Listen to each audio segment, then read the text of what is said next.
के ज़हरा ने ये कहा बाबा, देखो उम्मत ने क्या किया बाबा। मेरा दरवाजा जल गया बाबा, देखो उम्मत ने क्या किया बाबा। बिस्मिल्लाहिर्रहमानिर्रहीम। नाज़रीन सलामुन अलैकुम, मैं हूँ शादाब दी। नाज़रीन, जैसा कि हमारे पिछले एपिसोड में हमने हज़रत फ़ातिमा ज़हरा सलामुल्लाह अलैहा की ज़िंदगी की कुछ अहम बातों को आप तक पहुँचाया, आज फिर हम उसी सिलसिले को आगे बढ़ा रहे हैं। पैगंबर अकरम सल्लल्लाहु अलैहि वसल्लम ने आपके मुतालिक फरमाया, फ़ातिमा मेरे क़ल्ब का टुकड़ा है, मेरी आँखों का सुरूर है। अक्सर सहाबाए कराम आपसे अर्ज़ करते, या रसूल अल्लाह, इतनी मोहब्बत? तो आपने फरमाया कि मैं जब जन्नत की कमी का एहसास करता हूँ तो मैं अपनी बेटी की ज़ियारत कर लेता हूँ, तो मुझे जन्नत की खुशबू महसूस होती है। जिसका ज़ाहिरी वजूद जन्नत की खुशबू दे रहा हो, उसका बातिन, उसकी रूह, उसका दिल, उसकी क़द्र व मंज़िलत किस कद्र होगी। तो आइए बात करते हैं आपकी अजीम शख्सियत के सिलसिले से।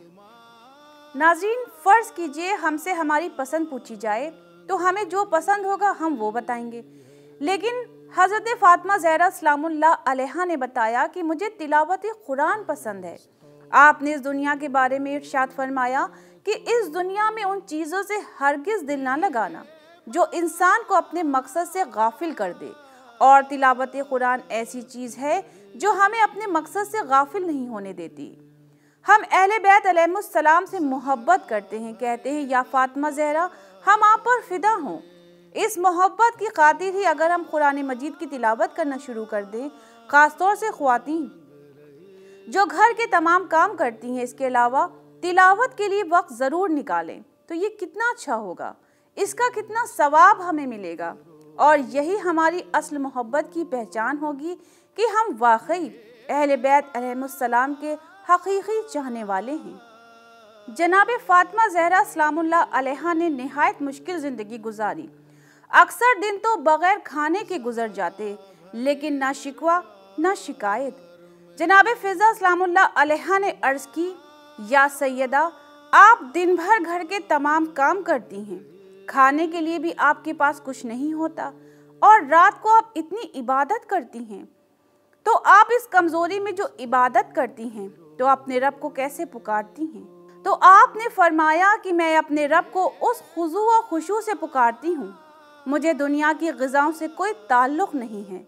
जब मैं अपने रब को रब समझकर पुकारती हूँ तो मुझे एक रूहानी ताकत मिलती है, जिससे मेरा जोश और जज्बा और बढ़ जाता है, और मैं पूरी रात अल्लाह की बारगाह में आरज़ूमंद रहती हूँ। ये दर्स हमें लेने की ज़रूरत है।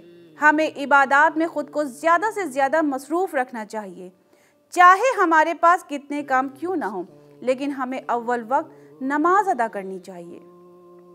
जनाब फ़ातिमा ज़हरा सलामुल्लाह अलैहा ने अपने बच्चों की परवरिश इस तरह से की कि आप दुनिया की हर माँ के लिए मिसाल हैं। बच्चे बचपन से ही मोहब्बत और शफ़क़त के मोहताज होते हैं। इस सिलसिले में जनाब फ़ातिमा ज़हरा सलामुल्लाह अलैहा का किरदार ज़बरदस्त नज़र आता है। आपने मोहब्बत भरे माहौल में बच्चों को परवान चढ़ाया। जनाब फ़ातिमा ज़हरा सलामुल्लाह अलैहा इस तरह से अपने बच्चों को मुखातिब करती हैं, या खुर्रता ऐनी, ए मेरी आँखों की ठंडक। इस तरह से अपने बच्चों से मोहब्बत करती, उनसे सुकून महसूस करती। यानी आपने अपने किरदार के ज़रिए ये साबित किया कि बच्चे आपके लिए किस कद्र अहमियत रखते हैं। क्या बीबी को परेशानियाँ, काम या जिम्मेदारियाँ नहीं दी, लेकिन आपका अखलाक बच्चों के साथ निहायत शाइस्ता और खुश मिजाज रहा। आपके नज़दीक आपके बच्चे आँखों की ठंडक के मानिंद थे। नाजरीन, हम अपने बच्चों को स्कूल, मदरसे, कोचिंग भेजते हैं तो हमें महसूस होता है कि बच्चा कुछ सीख नहीं रहा। टीचर्स अपना काम सही तरीके से करते हैं, लेकिन साथ ही हमारी भी तो कुछ जिम्मेदारी बनती है। हम सब कुछ स्कूल और मदरसे के भरोसे नहीं छोड़ सकते। वो तो जो सिखाएंगे वो सिखाएंगे ही, साथ ही हमें भी कुछ अहम बातों को खुद सिखाना होगा। अब ज़रा अहले बैत अलैहिमुस्सलाम के घराने पर गौर कीजिए, जो नेकियों में एक दूसरे पर सबकत कर रहे हैं। यानी अगर कोई अपनी एक रोटी दे रहा है तो दूसरा अपनी दोनों रोटियां, तो तीसरा अपनी तीनों रोटियां साइल को दे रहा है। कुरान मजीद के सूरे दहर की आयत नंबर 8 में इरशाद हो रहा है, ये उसकी मोहब्बत में मिस्कीन, यतीम और असीर को खाना खिलाते हैं। इस तरह से घर के बड़े फर्द ने नेकी की शुरुआत करके अपने छोटों को इस तरह से तरबियत की कि नेक काम करने में आगे बढ़ो, अपने दरवाजे से किसी को भूखा न जाने दो। आज का ये दौर जो बहुत ज़्यादा मॉडर्नाइज हो गया है, आज इंसान मशीन के साथ कंबाइन हो गया है। अगर आने वाले ज़माने में हम चाहते हैं कि बच्चे तरक्की हासिल करें तो वो सिर्फ नॉलेज के बेस पर तरक्की हासिल नहीं कर सकते। इसके लिए हमें उनको अखलाक सिखाना होगा और उनके बेहतर फ्यूचर की सबसे बड़ी जिम्मेदारी माँ पर होती है। और इसकी बेहतरीन मिसाल जनाब फातिमा ज़हरा सलामुल्लाह अलैहा की सीरत है। आपका हर अमल, हर बात हमारे लिए आइडियल है। सिर्फ मोहब्बत का एहसास काफ़ी नहीं है, बल्कि इस एहसास को अपनी रोज़मर्रा की ज़िंदगी में अपनाना बहुत ज़रूरी है। सिर्फ ज़बान से कह देना काफ़ी नहीं होगा, बल्कि इसके लिए अमल भी करना होगा। देखा जाए तो हम प्रैक्टिकली इन अजीम हस्तियों से नसीहत हासिल नहीं कर रहे हैं, हम सिर्फ बातें करते हैं। लेकिन जहां हमारे काम बनते हैं हम ये बातें भूल जाते हैं। हम सिर्फ कसीदा पढ़ तो देते हैं कि अली के साथ है ज़हरा की शादी, लेकिन अमलन कुछ नहीं है। अगर सादगी से शादी की बात आती है तो कहते हैं कि एक ही तो बेटी है, सादगी से शादी की तो सब नाराज हो जाएंगे।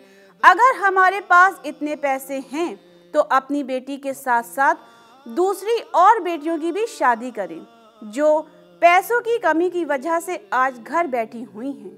अगर हम इन अजीम हस्तियों से दर्स लेकर कुछ ऐसा स्टेप नहीं उठाएंगे जिससे मुआशरे को फ़ायदा पहुँचे, तो फिर हमने क्या दर्स हासिल किया? हमें दर्स हासिल करके सुधार पैदा करना चाहिए। अक्सर जब इन अजीम हस्तियों की सीरत से मुतालिक हम बात करते हैं तो लोग कहते हैं कि अरे हम कहाँ उनकी सीरत पर चल सकते हैं, अरे हम जो हैं ठीक हैं, वो तो अहले बैत अलैहिमुस्सलाम हैं, हम तो खाकसार इंसान हैं।